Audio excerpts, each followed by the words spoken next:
Suspension Lewandowski. Super Coupe d'Espagne.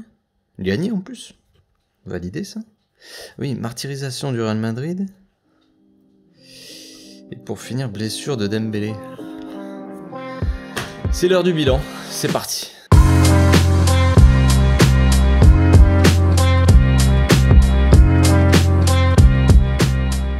Au passage, n'hésitez pas à vous abonner, liker et commenter, c'est le meilleur moyen de me soutenir et ça fera plaisir à tonton.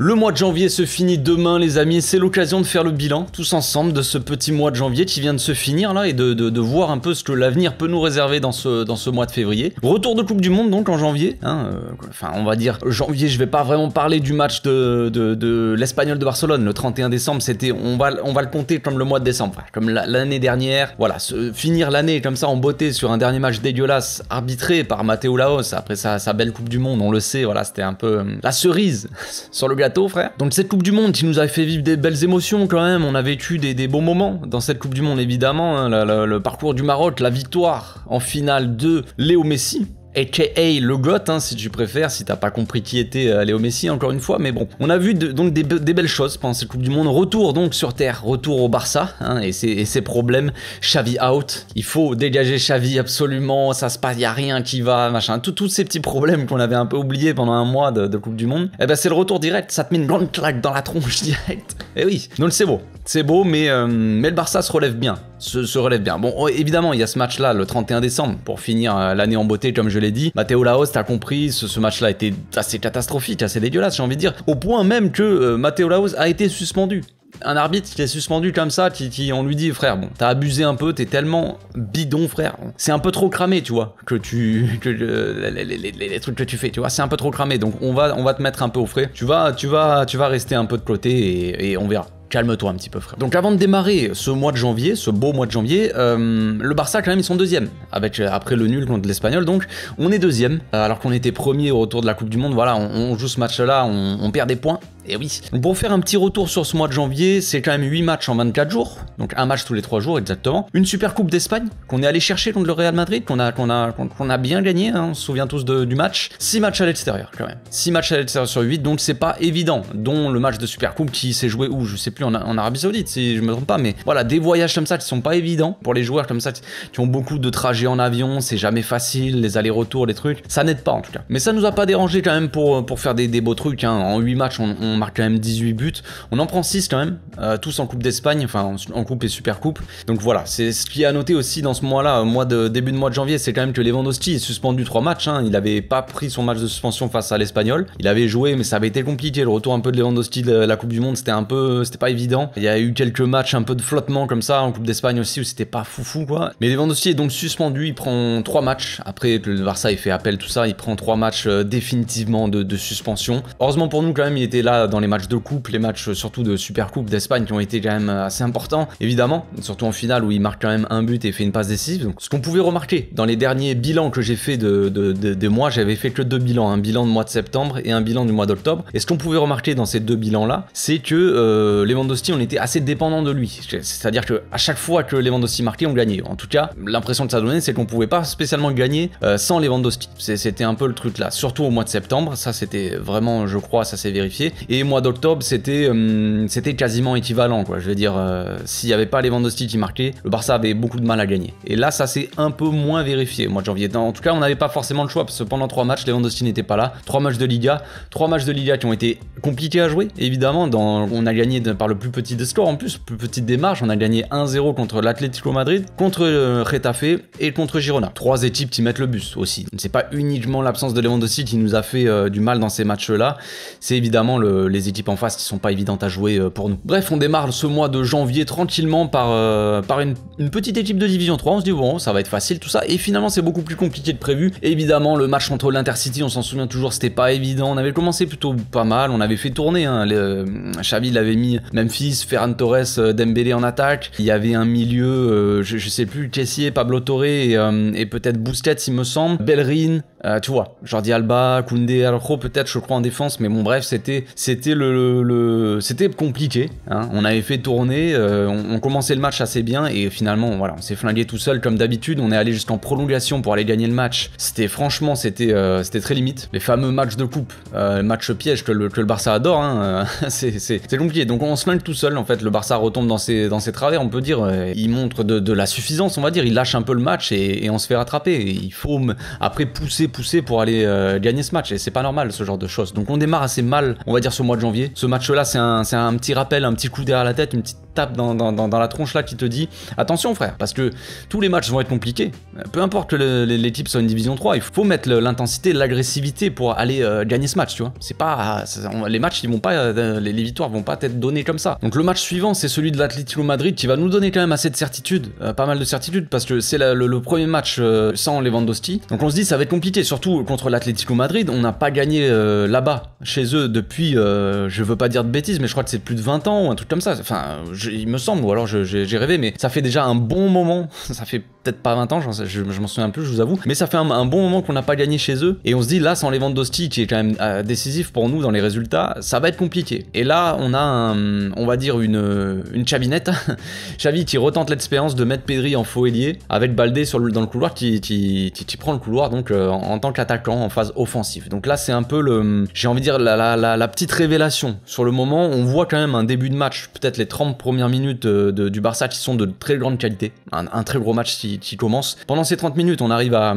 se mettre à l'abri, c'est-à-dire à mettre un petit but qui va nous faire gagner le match au final, le but de Dembélé d'ailleurs, qui devient un peu plus décisif dans les matchs importants, Dembélé, dans ce mois de janvier. Donc c'est un peu la révélation. Après, forcément, dans le match, ça a lâché, on n'a pas su tenir l'intensité jusqu'au bout, on a énormément subi, hein.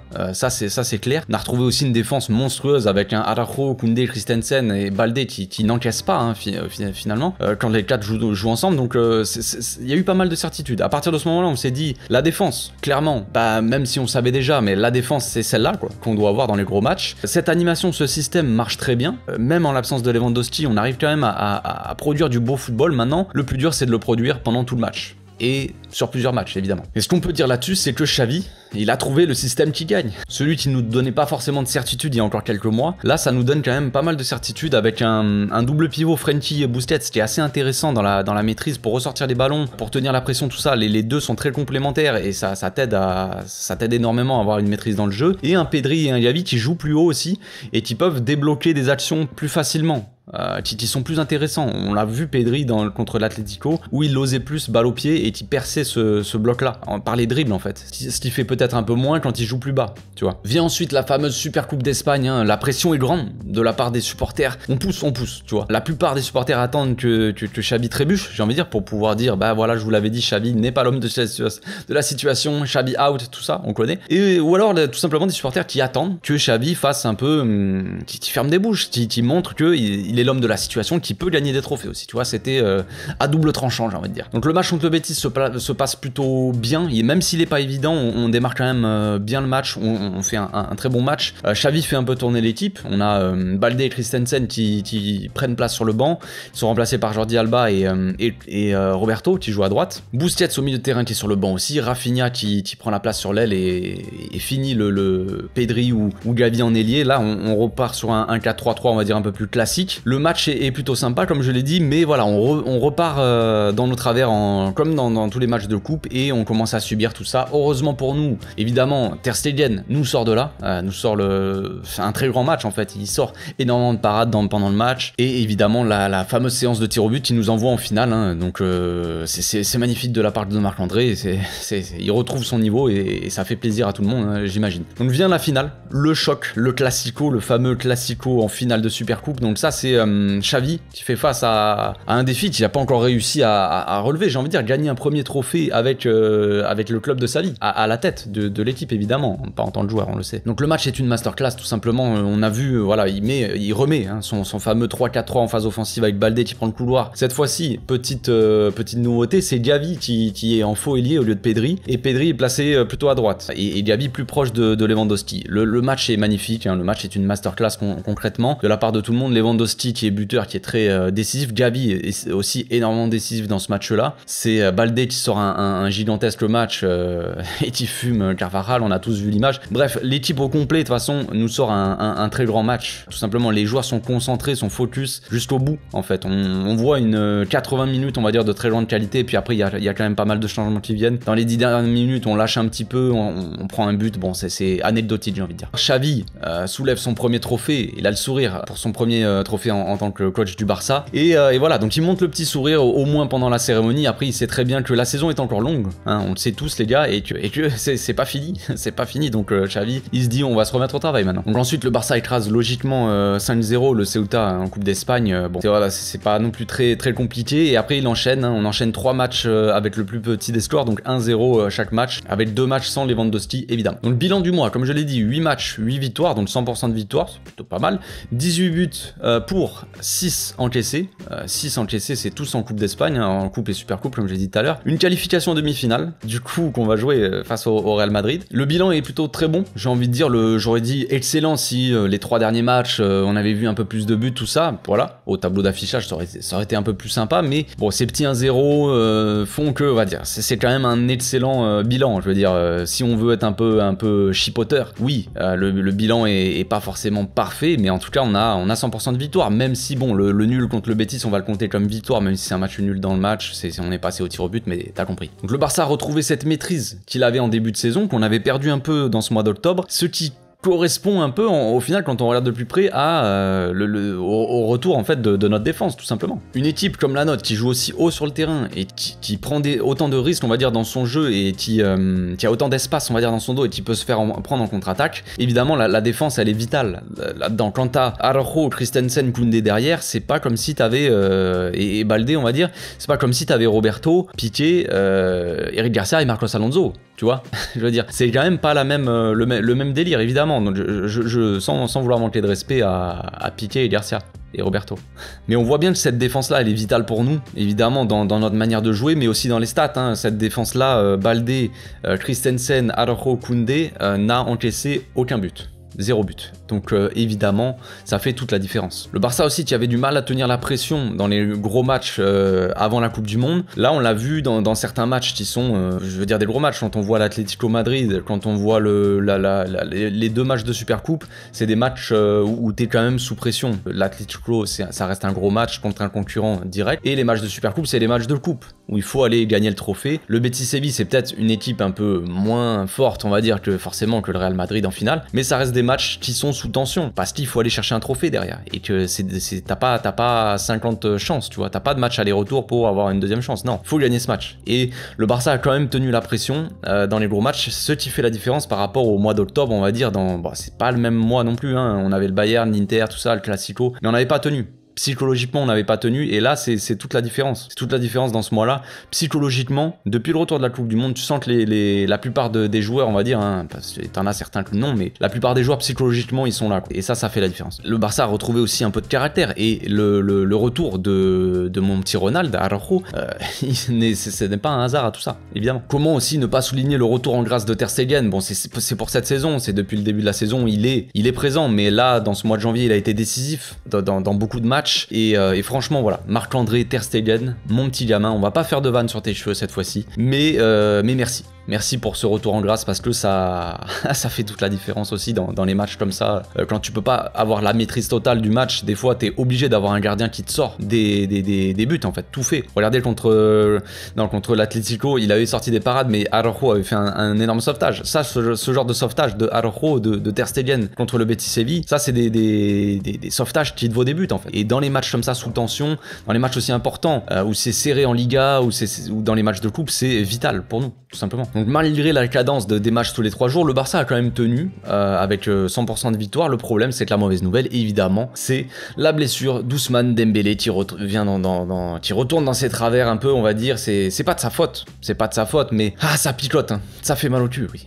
On peut le dire, on peut le dire. Lui qui était dans la forme de sa vie, qui était dans le meilleur moment de sa carrière, peut-être, dans un très grand moment, il commence à être décisif dans les matchs importants. On l'a souvent critiqué parce que il était pas assez décisif dans les matchs importants, tout ça. Là, il l'était. Là, il montait en puissance en l'absence de Lewandowski, il a beaucoup aidé contre l'Atlético, c'est lui qui marque. Contre, j'ai plus les buts, peut-être, je sais plus si c'est lui qui marque contre la Real Sociedad, mais dans les matchs de coupe, il a aussi marqué, il a aussi été décisif. Et un profil comme Dembélé, t'en as pas 50 dans l'équipe, t'en as pas du tout même. Donc là, c'est sûr, c'est pas évident. Et là, il va manquer le mois de février qui va arriver, voire plus, et ça picote, ouais. Donc pour ce mois de janvier, ce qu'on peut dire, c'est que Xavi a quand même trouvé son équipe type. La défense, donc Koundé, Araujo, Christensen, Baldé, n'encaisse pas, donc on a la défense on va dire type, le milieu à 4 comme ça en phase offensive avec Busquets, Frenkie en double pivot et Pedri qui joue un peu plus haut avec Gavi qui a toujours ses qualités de projection et de premier presseur en fait, ce qui met un contre-pressing assez important. Cette équipe là, cette défense et ce milieu là, elle est parfaite, j'ai envie de dire presque parfaite, parce qu'évidemment au milieu,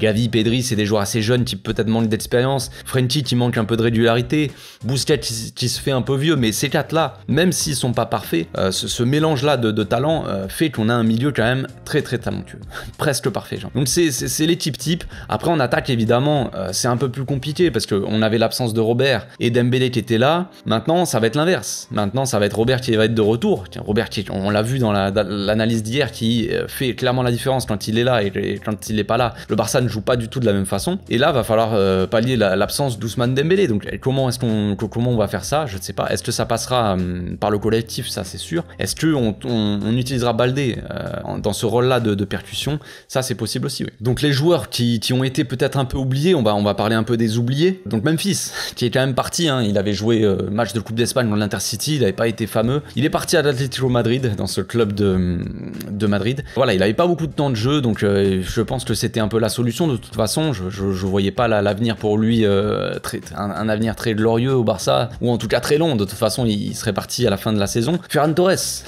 Ferran Torres s'enfonce de plus en plus. Ses matchs sont vraiment pas fameux. Il commence à se reconvertir un peu dans le catch aussi, on l'a vu, donc difficile pour lui. Rafinha, c'est un peu le dossier aussi compliqué. Il nous fait un remake de Space Jam.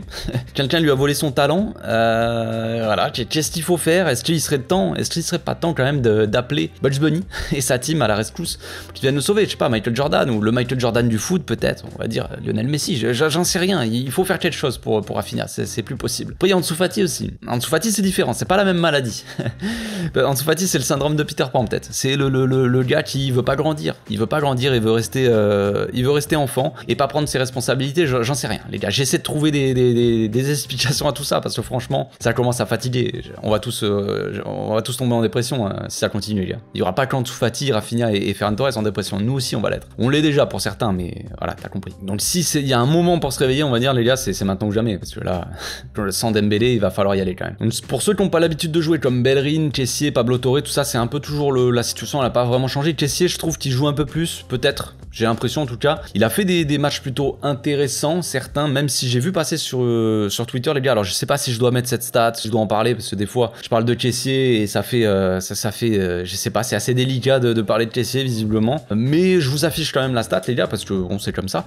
J'aurais pu voir une stat comme ça sur un autre joueur, mais c'est ce que j'ai vu aujourd'hui. Je suis tombé là-dessus tout à l'heure sur Twitter. Donc je vous affiche les stats. Ce qu'on voit de la part de Kessié, c'est que c'est le milieu de Liga, en Liga, qui progresse le moins, qui fait le moins progresser la balle. Statistiquement, c'est le cas, et c'est celui qui fait des passes, on va dire, les moins intéressantes, les moins valorisantes, c'est-à-dire les moins intéressantes, ce qui va être les moins intéressantes dans le jeu, tu vois, enfin je sais pas comment expliquer ça, mais c'est les passes les moins valorisantes, les moins intéressantes, c'est Kessié, malheureusement. Après, il fait partie de ceux qui remportent le moins de ballons sur son pressing, et c'est celui qui fait partie aussi, il est dans le top 15, on va dire, hein, je crois que c'est ça, des joueurs qui perdent le plus de ballons aussi, en Liga. Donc ce qu'on voit là-dedans, moi ce que je me dis quand je vois ça, je veux pas dire que Kessié est un mauvais joueur de foot, on sait tous très bien que Kessié est un bon joueur de foot. Le problème là, c'est l'adaptation au système, à l'équipe, à notre façon de jouer, c'est surtout ça. Est-ce que c'est de la faute de Kessié si ça se passe comme ça? Il y a peut-être une part de vrai là-dedans, peut-être que c'est un peu de sa faute dans le sens où ça vient de lui, mais c'est aussi à mon avis son utilisation, donc c'est probablement peut-être plus de la faute de Xavi, je dirais, et oui, dans son utilisation, je veux dire, parce que Kessié on le voit souvent, il joue en relayeur, donc assez haut sur le terrain. Est-ce que c'est vraiment là qu'il doit jouer? Quand on voit les stats concrètement, quand on se fie par rapport à ce qu'il apporte vraiment sur le terrain, dans le sens où il fait pas des passes spécialement intéressantes dans le jeu, progresse pas forcément avec le ballon, donc pourquoi en fait un joueur qui progresse pas avec le ballon à son poste, ça veut peut-être dire aussi qu'il n'est pas au bon poste, dans le sens où peut-être qu'il progresserait plus avec le ballon s'il jouait plus bas par exemple, ce qui est totalement logique. Par exemple, Frenkie de Jong progresse plus avec le ballon quand il joue plus bas que quand il joue en milieu intérieur plus haut, tu vois. C'est logique, parce que Frenkie a tendance à se projeter, à porter le ballon, et quand t'es plus bas, forcément, il y a plus de distance dans le stade, c'est logique, c'est mathématique, frère. Voilà. Mais Kessie, s'il n'arrive pas à progresser avec le ballon plus haut, pourquoi pas le mettre un peu plus bas? Et peut-être qu'il progressera plus avec le ballon, même si des fois progresser avec le ballon ça veut rien dire, juste progresser pour progresser on s'en fout. Mais peut-être qu'il pourrait être un plus intéressant plus bas. J'attends toujours de le voir en double pivot avec Frenkie, à côté de Frenkie, ça serait intéressant de voir ça et j'aimerais beaucoup voir ça. Peut-être que le poste correspond pas spécialement à toutes les qualités du joueur on va dire. Donc maintenant février arrive les amis, et on passe en couleur, oui, oui t'as compris. Et le mois va être assez court, j'ai envie de dire, mais comme vous le savez le Barça a tiré le Real Madrid en Coupe d'Espagne, en demi-finale, donc on jouera pas ce mois-ci en Coupe d'Espagne. Normalement on devait jouer je crois le 8 là, février, mais je crois que le Real Madrid ils vont jouer la Coupe du Monde des clubs, donc ça décale en fait, ça décale, ça nous fait jouer le Real, je crois que c'est le 1 ou le 2 mars au Santiago Bernabéu, et le retour se fera donc en avril. Donc en mars on aura le droit à 2 classicos. Oui. Donc on aura quand même un mois plutôt sympathique, début de mois qui va commencer assez fort, j'ai envie de dire, ça sera pas de tout repos. On va commencer par le Betis Séville qui nous a embêté donc en Super Coupe d'Espagne, match pas facile là qu'on va devoir gérer mercredi. Ensuite il y aura le Séville le week-end prochain qui va peut-être être, je sais pas, c'est peut-être un match piège parce qu'en ce moment Séville sont pas bien, mais ils peuvent très bien sortir un gros match contre nous, ça ne veut rien dire, ça ne veut rien dire. Après on aura un match contre Villarreal qui avait fait du mal hein, au Real Madrid, donc attention, et évidemment la double confrontation cruciale dans la course à l'Europe, j'ai envie de dire, contre Manchester United. Ça va être les matchs les plus difficiles pour nous à jouer évidemment, surtout sans Dembélé, ça va être le casse-tête de toute façon les gars, on va finir là-dessus. Le casse-tête de ce mois qui va arriver, et peut-être un peu plus, c'est évidemment comment gérer l'absence de Ousmane Dembélé, le joueur le plus percutant en attaque, quoi, tout simplement, sur le côté. Le seul qui peut être dans ce rôle-là, dans ce profil-là, c'est Baldé, je pense. Est-ce que c'est la solution? La solution pour moi, elle doit être collective. Évidemment, on doit pas tout mettre sur... On doit pas avoir une Dembélé dépendance, et on doit pas avoir une Lewandowski dépendance. On l'a déjà dit pour Lewandowski, c'est pareil pour Dembélé. On a réussi aussi à gagner sans Lewandowski en Liga, quand il était absent. On réussira à gagner sans Dembélé. Après, est-ce qu'on réussira à gagner les matchs contre Manchester United sans Dembélé? Je ne sais pas, c'est possible que oui les gars, c'est possible, mais est-ce qu'il va nous manquer? Ça c'est clair, oui. Oui, forcément, Dembélé est très important dans le système. C'est peut-être ça notre problème aussi, c'est qu'il est tellement important dans le système qu'on va avoir du mal sans lui. Mais c'est pareil pour Lewandowski. Le problème, c'est que là, Dembélé va louper évidemment plus de matchs, et plus de matchs importants aussi. Donc pour finir quand même ce mois-là, on l'a fini de manière assez positive. On a vu hier le Real Madrid qui a perdu des points contre la Real Sociedad qu'on avait battu 1-0 il n'y a pas si longtemps. Donc on est à 5 points. On est à 5 points du Real. Il va falloir continuer comme ça sur ce rythme-là. On verra si l'Europe nous sourira à nouveau. Je ne sais pas si on passera contre Manchester United, les gars, je peux pas vous le dire actuellement. Mais l'objectif principal pour moi reste, ce n'est pas une excuse, je l'ai dit 50 fois. L'objectif principal, c'est d'aller gagner la Liga. Évidemment, si on peut aller remporter l'Europa League, c'est le mieux. Financièrement aussi, ça fera du bien. Mais la Liga, c'est crucial pour nous. Il faut retrouver les sommets en Liga, le trône, j'ai envie de dire tout simplement. Et psychologiquement, l'équipe paraît dans l'ensemble un peu mieux que le Real Madrid actuellement pour aller chercher la Liga. Donc les gars, c'est le moment d'abattre l'ennemi. Voilà, c'est tout pour aujourd'hui. J'espère que ma petite vidéo bilan qui a duré quand même assez longtemps vous a plu. On se retrouve demain pour l'avant-match contre le Betis. D'ici là, portez-vous bien. Passez une très bonne journée. Ciao.